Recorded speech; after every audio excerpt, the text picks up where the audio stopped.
Easter feast. I loved Easter as a kid. Like, oh yeah, Easter 8.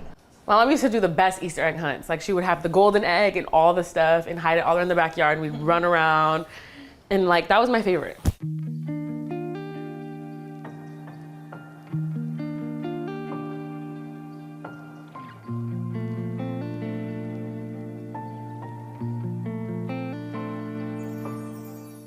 What's good, everybody?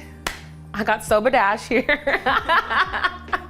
What's good, Teacup Gang? Welcome back to Cooking with Tea. Happy Easter and happy Women's History Month. Today we got a special guest, SoBadAshh. I'm just playing. SoBadAshh, AKA Ash, AKA that girl, okay? She's gonna be helping me whip up an Easter feast for y'all. And it's gonna be super simple. So let's get into it. All right, y'all, so for this Easter feast, we want to keep it super simple. It's spring now, and I want to keep it really light. So we're gonna do a little grilled lamb and some grilled vegetables. And anytime grilling is involved, I have to make potato salad. I love potato salad. I love potato salad. Potato salad is like one of those like super mandatory to have in your rotation, especially when things warm up. So that's what we're gonna start out with today. So we're gonna start by peeling our potatoes, and then I'm going to boil our eggs really quickly. I mean, look at these beautiful eggs. It's giving Easter. None other than Happy Egg. This is the only egg I eat, the heritage breed. We have a beautiful, bountiful season when it comes to like veggies, which I'm really excited about too. And then we have our spring lamb, which is major key, and it's also like a super huge Easter staple to have like, you know, lamb, it's traditional. And for our potato salad, we're gonna boil our eggs. Okay, so it being Women's History Month, I couldn't have anybody but Ashley on this episode. Ashley, I want to talk about like, you know, your business. Like, I want to highlight her woman-owned business. She's an amazing baker and makes some of the best cookies I've ever had. Some. But yeah, so what is like, where can they find you first of all? Like, where can I find your Instagram, SoBadAshh _ TikTok, SoBadAshh _ and then my cookie business is named BadAshh Bakes _ And then you can order the cookies on badashbakes.com, right? Yes. Exactly. All right, y'all. So we got our potatoes peeled. We're gonna cut them and put them into this pot here.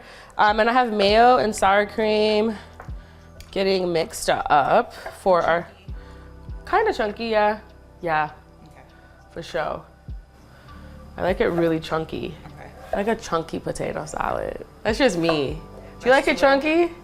I do, but I kind of like it a little mushy. I'm not like mashed potatoes? No, not like mashed potatoes, but right in between. Like right when you're like, oh, I might have overdid it. Like right there. I know it's bad, but I do. I love it like just big pieces of potato and big pieces of egg. Like, I understand. So good.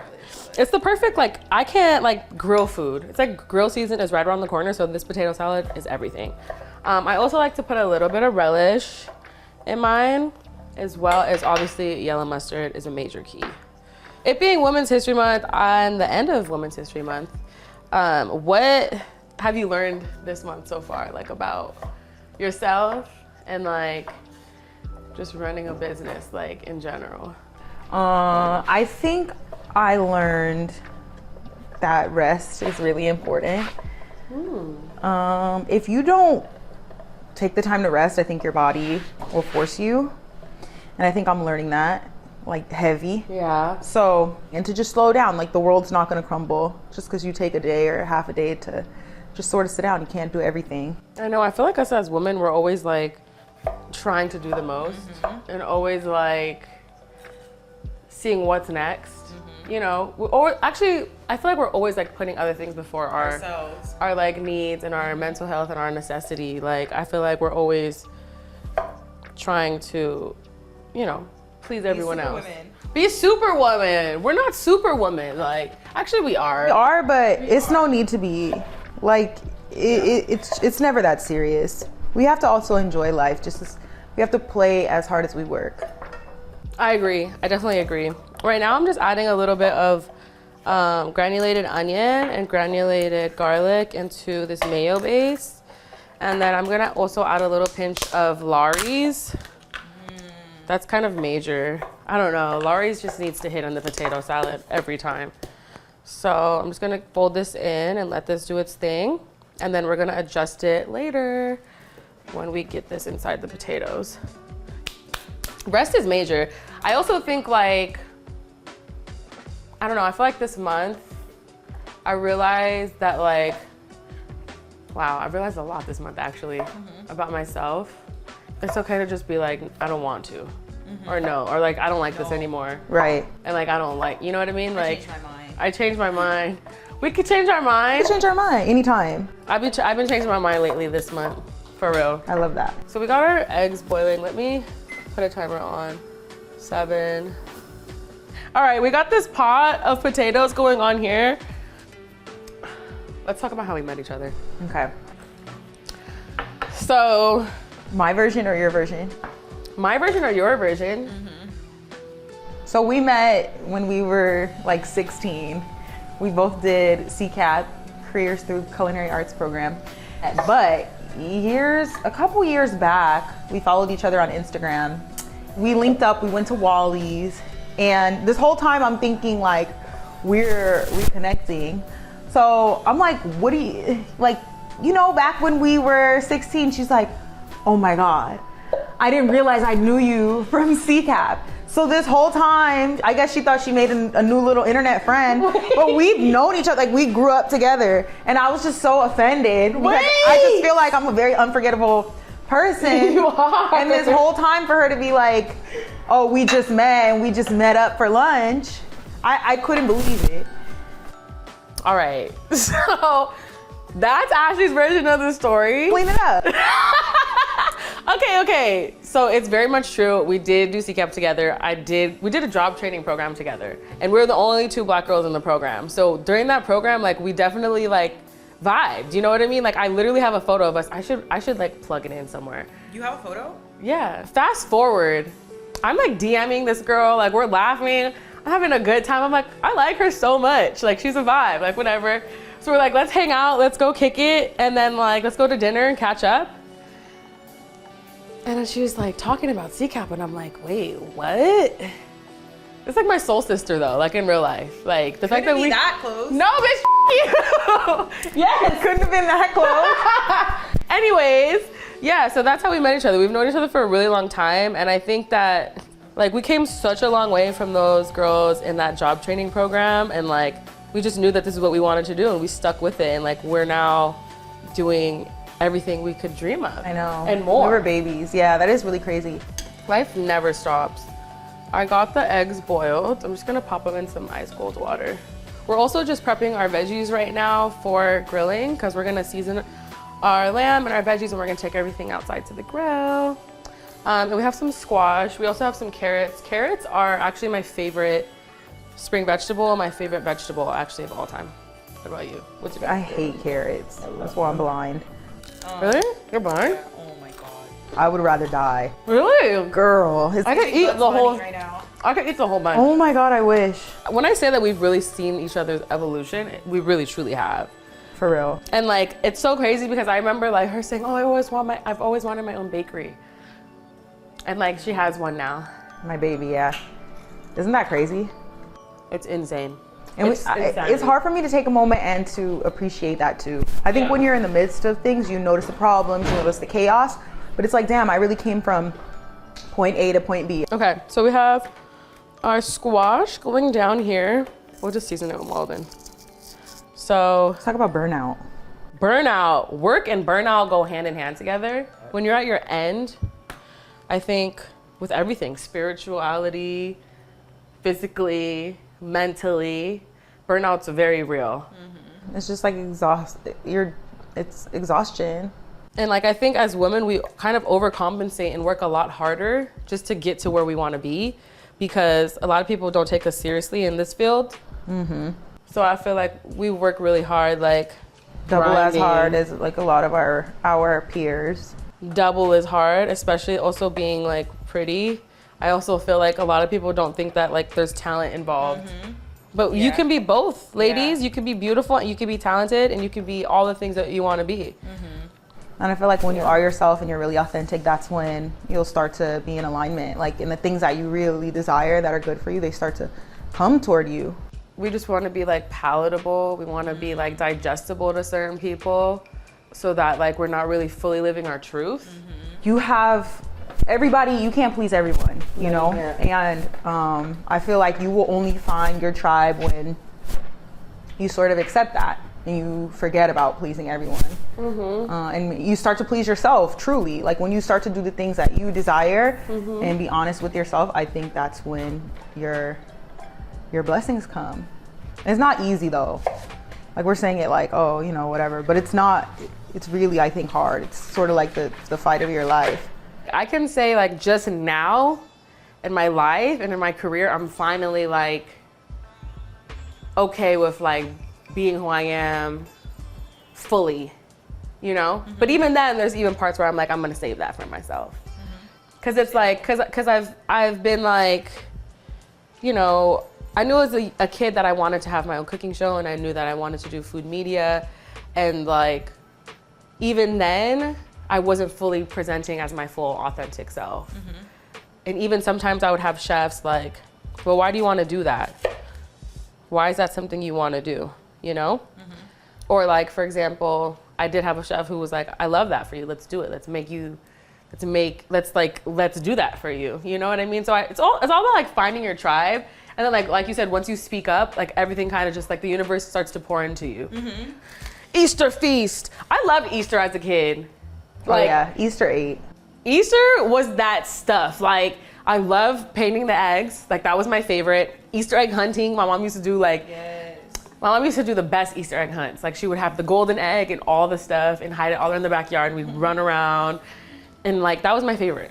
So what was like your first job? Like, I worked as a line cook on tempura for Katsuya for like a year. in Glendale. In Glendale. Everybody's quitting, everybody's getting mad. So I was like fighting with grown men at the age of 18 working. Why are women fighting with grown men in the kitchen? That needs to be... Very intimidated. They used to throw ice in my fryer. Like, they used to walk by, throw ice in my fryer. And like tempura, the fryer is no, like... Wait, can we just like go back? Because like, that's not even just like a glimpse of like what women go through in the kitchen. Like, not only are we sexualized, not only are we downplayed, not only are we belittled, bullied, you know what I mean? Like intimidated always, like people try to intimidate. Like, just like for nothing, you know? Like, and it sucks. Cause it's like, not only are we passionate about food and what we do and all the things like that, but like, we deserve to be here just as much as you do. And welcomed. Yeah. But I think that's getting played out, the whole like... No, now is the era. Yeah, it's cool to be nice and stuff. But before, Yeah. everybody was Gordon Ramsay and it was like the cool thing. No, everybody wants to be Gordon Ramsay. A chef, like I lean on my right hip and I put my like left foot. My chef used to do this. He used to kick me. Yeah. Yes! He used to go like that. I'd be like, It was okay. A grown adult man kicking me because that's how I coped with standing on my feet. You know, 8-9 hours a day. I still do that. Yeah, or I'm tall, so I would love to stand like this. Oh, I stand and like I would that. get in trouble for things like that, but it was like real adult men with families and wives and children, like assaulting young people, and it was just the thing to do. And it was like, oh, if I can survive this, like I'm a boss. It was crazy. No. It was crazy. That's insane. So we have all of our veggies prepped and our potatoes are boiling, our eggs are shocking. We're gonna make a little bit of like a seasoning for the lamb. Okay. I'm not sure exactly which direction, but I know marjoram's gonna hit on there. Okay, Shafi. So you did Katsuya and then you were like, no, I'm out. The $9 an hour wasn't hitting. So then you were like, I'm done. Weren't you working at, can I say? So when did you start at Melissa's? After I went to USC, UCLA, I did a lot of the frat house, private chefing type of thing. And I was a corporate chef there, big produce company.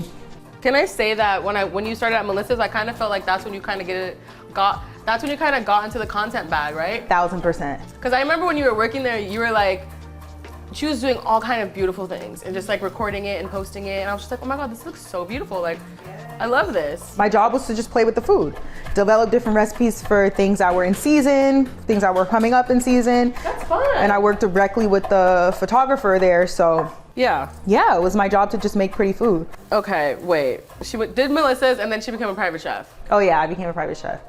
I started working with athletes. That's really who my main clients were.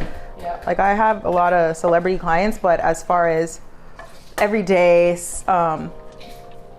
contracted with, you know, clients, it was definitely athletes, and that lasted for about 4 years, 3.5 years. Oh, the best yolks in the game, the best eggs in the game. Can I just eat one with a little salt? I love a boiled egg with salt. Oh my God. So good. Perfect snack. So there's like there are ups and downs for different facets of the industry for sure. 100,000 million %. So that looks so good. All right, our potatoes look divinely soft. Our potatoes are ready, y'all. The reason we're doing this first is because it needs to chill. That's a major key. Honestly, potato salad the next day hits way better. So I like to add everything while it's warm. Let's start by adding like half of this. I don't want to make it too wet. You know, can you fold this? Of course. Thanks, Chefy. Okay, so for me, I started out, like my first job ever was like catering with my high school teacher. I used to do like catering with her here and there. And then from there, I worked for another catering company that, you know, like when I was like 17, turning 18. And then from there is when I was in culinary school. I started culinary school, and then I started working at Redbird in downtown LA. That was like my first job, which is another catering company attached to it called Viviana. And then I was working the line there. I was like prep cook, working the line there. I worked like a week or two on the line at Redbird, and then You fell in love with it? I was like, this is what I want to do. I want to be on the line. I don't want to keep doing Viviana. And then I was like, chef, I'm going. I'm going to a restaurant. I'm gonna work at Republique. So I started working at Republique. I was there for like a few years. I got my butt kicked there, but I learned so much. It was a beast. I love that place. And then from there, I was at Hearth and Hound with April Bloomfield, my first female chef. Like, I was like, I love this woman. She's so cool. Like, and yeah, like she was incredible. I loved working for her. After that happened, I went to Tartine in downtown LA, not the one in San Francisco, in downtown. At that point in my career, I was like, this is done. Like, I'm done being on the line. So I call my mentor, Marcus, and I'm like, I'm tired of being in LA. Like, I'm ready to move to New York. And he was like, all right, let's go. So I moved to New York, and then that's when I became a sous chef. Okay. At Red Rooster. And then from there, that was the last restaurant I ever worked in, was his place. Also my first chef of color. So like, he got it, he understood. You know what I mean? Pandemic hit, and I was like, I'm gonna keep pouring into other things. You know, I started Soulfill. I conceptualized that when I was 18, but then in 2021, I did my first pop-up, which is still happening. And then I just started pouring more into my YouTube channel and my content, which I'm still doing. But, you know, I started my channel like years ago, but now I'm more like into it. If that makes sense. You were into it then too, though. Me? Yeah. Sometimes, yeah. Yeah. So yeah, you were popping. Yeah. Like, you made a name for yourself. Yeah. I was like doing media stuff. It is mashy and mushy like you like it. Yeah. All right, let's put this in the fridge. Let's get into our seasoning for our lamb. So we have parsley in here, carrot tops, marjoram. I feel like grated garlic, right? We should do grated garlic in there, and then what? Let me get some olive oil for us. I'm a huge Worcestershire girl. Oh, I love Worcestershire. Let's do that too. Are you a yes chef kind of chef, like in your kitchen? Oh, I have to be a yes chef kind of chef, because what else was I gonna say? I don't even like people calling me chef. It doesn't make you uncomfortable? Like, for you to be the chef, not to say it. I'm saying for people to tell you, yes chef, Chef Tiana. You like that? Yeah, I work really hard to be there. Oh my God, I hate Better yes chef me. it. Oh no.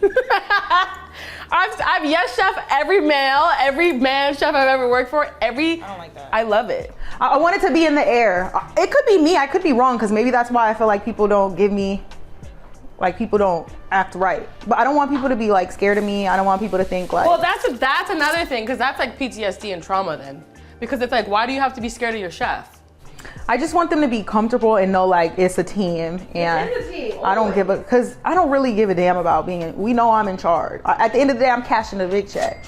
I'm not gonna say like, refer to me as chef. I'm not gonna be like, you need to call me chef. That's not my energy. We're all here together. We're here to, teamwork makes the dream work. We're all here for a reason. We're all here to get the vibe going and get the, be a part of a bigger picture and like execute. But like, when I'm in a restaurant, I got my big cojones on. yeah, like my big girl pants is on right now. It's something about me putting that white chef coat on. I feel like a grown ass man, and I need to be respected. It is something about that. It'll be okay. I think we're gonna put a little pepper in here too. A little white pepper. Like this is almost giving me like a chimichurri vibe. I'm getting excited. It is. I love me some chimichurri. We're just gonna add a little bit of brown sugar. You just like brown sugar. You look like brown sugar. Oh my God, it's the best compliment ever. It's gonna caramelize those lamb chops. Oh my God. But when you work under a lot of male chefs, sometimes it's just a lot of ego involved. A lot of ego involved in the Yes. male chef world. And that's one thing, my chef April, when I was working for her, she was like, no ego. Yeah. She was like, no ego in the kitchen. Yeah. Like, I she was like just soul in my kitchen, no ego. And so in my kitchen, I think that's the fight of my life, trying to make sure that I don't need to come in every day saying I'm the boss. We know that. But I want people to know this is the way I want it done. This is the way it has to be done if you work here, because this is what people are paying for and this is what they expect and it's my name on it. But also, I want you to enjoy yourself, have a good time. I don't want you to dislike being here, but I just want things to be right. So I always am teetering that line. And so for me, it's like always trying to make people feel comfortable, but not too comfortable. And I feel like if you care about your employees, they know, and they treat you well behind your back. I used to do things to chefs when I didn't care. I'd open a can of tomato sauce, take a cup out and throw the tin can away. I didn't care. I didn't care about their food cost because they were nasty. But when I think someone cares about me, I make sure to take that extra step. And same way with me, like I just want everybody to have a good time too. But the minute I feel like just because I want you to have a good time and you stop respecting me the same and start treating me like, yeah, because Chef T is cool. So like, she'll be all right. Those lines get blurred so fast. Yeah, but then all right, I won't never call you again to help It's you. true. That also has to do with like our generation of chefs. We're not like worried about this like militant style, like, we're over that. Like we're pushing the envelope forward. Like, all right, y'all did that already. Y'all threw the pots, y'all threw the pans, y'all burnt people, y'all sabotaged them, you burnt the sheet trays, you messed their prep up. Like we did that, boo, like move forward. So now it's like, what are we doing to change the industry? We're being kinder. We're asking you how your day went. For the most part, I think we got all our meats ready. We're gonna head to the grill and get grilling. All right, y'all. So we got our lamb marinated and seasoned. Our veggies are seasoned and prepped, and now we're gonna get grilling. So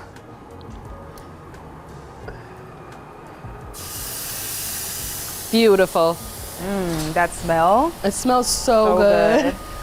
It's a little of that sugar too. Oh my God. Bruh, this is gonna be so good. I think leeks next because they take long. It's so hot. I can't wait for summer. I know. I can, but I think I switched from like a summer to a winter girl.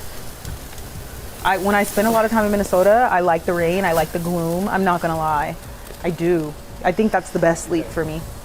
I enjoy it. You do? And then we'll do our peppers. This is gonna be the best Easter dinner, lunch. It's all the things. And then the radishes, those are gonna hit. Let's cover this. The smell of that lamb is crazy. So we talked about women in the industry, but we haven't really tapped into what it's like to be a Black woman in the industry. That's heavy. Yeah, I feel like it's even heavier of a weight, or it's harder. And sometimes I feel like it's a double-edged sword because I feel like we're undervalued, but I feel like it's internalized and we undervalue ourselves. So sometimes I'm like, am I playing small, or are these people like trying to like make me play small? And I think Shrink sometimes you. it's both though. Sometimes I'm fighting against like I don't know if it's because I haven't seen a Black woman taking up space model, that I don't know how to do it, or what the issue was, but I had a really hard time stepping into that role. Like I feel like I played small and it was also my own fault. Unfortunately, one of the struggles I do face being a Black woman is also being a Black woman who's mixed. People do view me as just Black. Like people look at me and they don't even know what I am. What you are, yeah. They're like, what is it giving? Mm-hmm. You know, people think I'm Hispanic, people think I'm all the things, or whatever the case may be. But like, I don't know, I feel like people are so weird about labels. And I also feel like being downplayed a lot, that has played a part in what I'm saying, or like, I'm very passionate about what I say, and I'm very like thorough about what I say. So then it's like, oh, you're an angry Black woman, or like, oh, like You're a BITCA. or whatever. But no, like I'm just being 100 with you.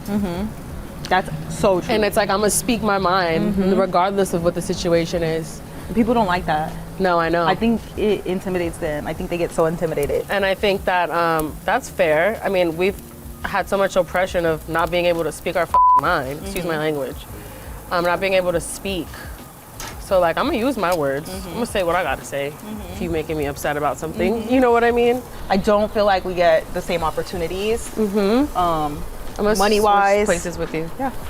Money-wise, for sure. Even just like brand opportunities or working with Brands you want to work huge, with. yeah, I think there's no way when you look at the private chef industry, you're telling me no entertainment eyes are on the private chef industry. How could you not look at numbers and engagement and what people want to see, and authenticity, and not put money behind, you know, 2 Black female chefs? Like, how can you do that? That's Like, how to are you me, going to give a million, like, how are you going to give the same food content shows to the same kind of people over and over and over again, and invest millions of dollars over and over and over again with the same shows, the same network? Like, when's the narrative going to change?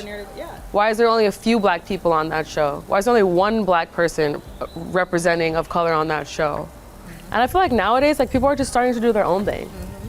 You know what I mean? Like, I know I want my own show, so I'm going to create my own show. I'm going to have my YouTube channel. Will it get picked up by a network one day? Will I pitch a show? Absolutely. But like right now, like, I'm gonna do it because I want to do it. Not because somebody else is like seeing my value. I see my value. Yeah. Just like you see your value. That's why you start your business. I think that's so interesting. Like we're really like not represented enough. I don't think. Like, there's not enough help. There's not enough, to me, like reaching out my hand. Yeah, there's not enough resources, and it's so hard trying to do your own thing while also working full time, you know? Yeah, I think so too. I think, but that's why we're here though, I think that we're also here because now it's like we are that generation, and like now all the younger chefs to come, all the female chefs that are coming after us, like we're the ones that they're gonna like fall onto. True. You know what I mean? True. Like, for example, like my sis Naisha, she's like now, I've been watching her for a long time, but now she's like being that role. She's taking that space. Mentorship type of thing. So it's like we're like looking up to people like her, but now there's so many more of us that are coming in here and there, you know, that we'll meet along the way. And then like, what about all the younger ones that are in high school right now? Yeah, true. That are in CCAP right now? Yeah. That are like watching us, you know? Now it's like, okay, now we're changing the narrative. It's slow though. It's slow, but it's a marathon. I still want, that's true. It's a marathon. That's true, but it shouldn't always have to be. We've been running for a long time. No, we have been running for a long time, but I do think right now is like I think we're like, very much at the beginning.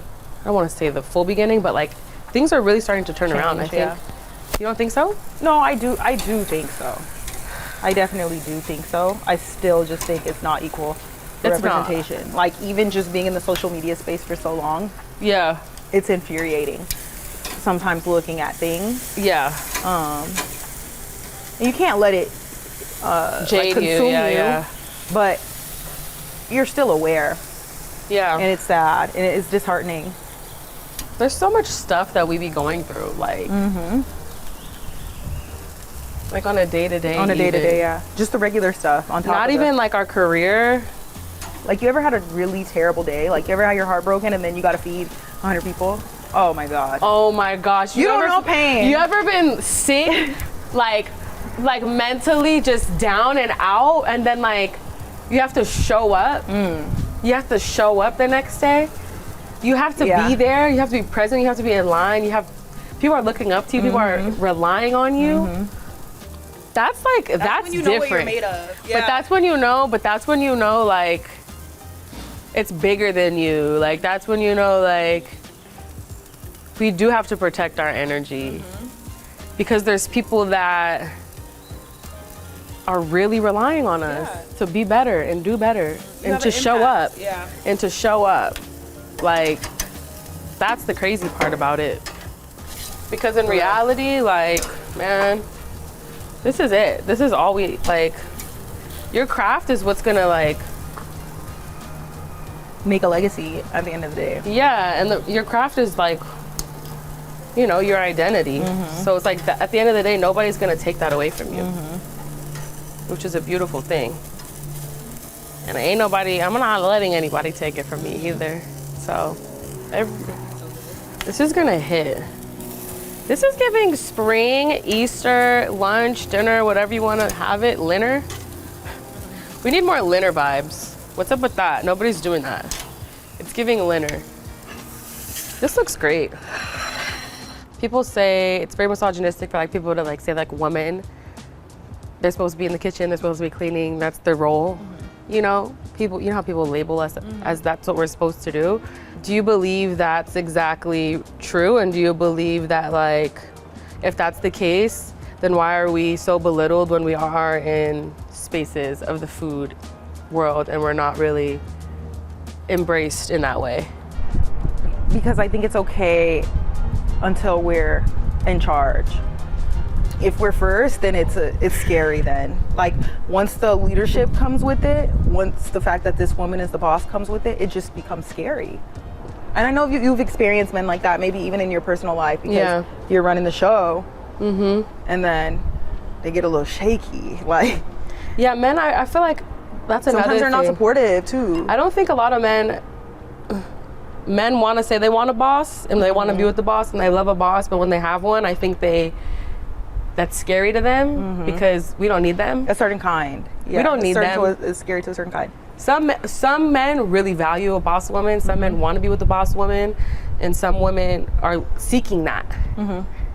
But there's other men who claim that they want that, and then once they have that, they don't like when she's ready to peace out because we don't need you. Or she speaks her piece. Yeah, I think it takes a boss to understand another boss. Like, you have to be supportive, and you have to be like a leader if you want me to follow suit.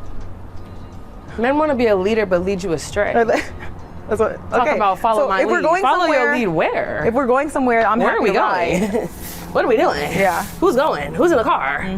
You know, like, where are we going? That's the real tea. No, it really is. And sometimes people just repeat what they've heard. Because it sounds good. Oh my gosh. Clownery. Tiana. Anyways, I mean, this looks like the perfect Easter Sunday. You know? Easter Sunday vibes 100%. Good food, good tea. Can't knock it. Oh my God. The only thing that would make this better is some iced tea. Imagine. Should we make some? No. Okay. But I would love that. Let's get into the lamb. We'll get into this one. That one a little charred. Let's just go ahead and give it a nice, oh, that looks great. Oh my God. Oops, I just broke a bone. I can taste this already. This looks divine.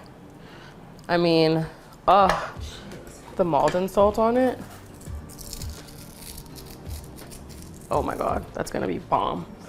We're gonna do like a scoop. I'm trying to be cute. This will be mine.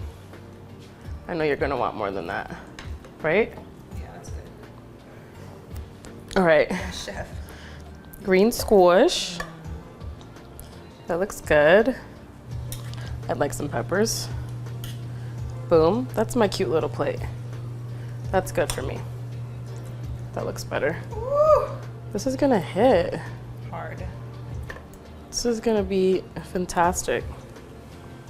Gotta swap up all them juices. And then of course, dill for garnish. Look how simple and like just beautiful it is. Like it's not doing the most as far as like our supper, right? It's like, you can make this for lunch, you can make this for dinner. And I feel like it's so easy. Like it's like the perfect Easter, spring, like welcoming, right? I think it's so good.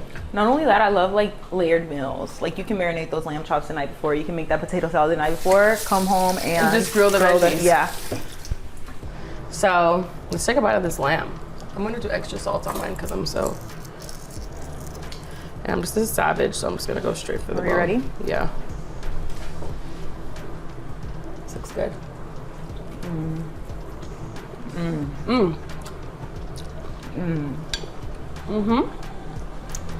Food for thought and food for the plate. This is exactly what went down today on this episode. So I think a win is a win. It's really juicy. It's delectable. It's flavorful. It's fresh. It's like giving spring bountiful. Like all the veggies we have, the light potato salad. This is just friendly and approachable for all levels of chefs, right? Feel over here like I don't care anymore. Wrap it up. We gotta go. We gotta eat. Clearly, once we start, we can't stop. I'm at the moment where I just want to tear it up as well. I want to wish you guys a happy Easter and bountiful blessings this spring. And until next time, I'm gonna let her finish. I can't.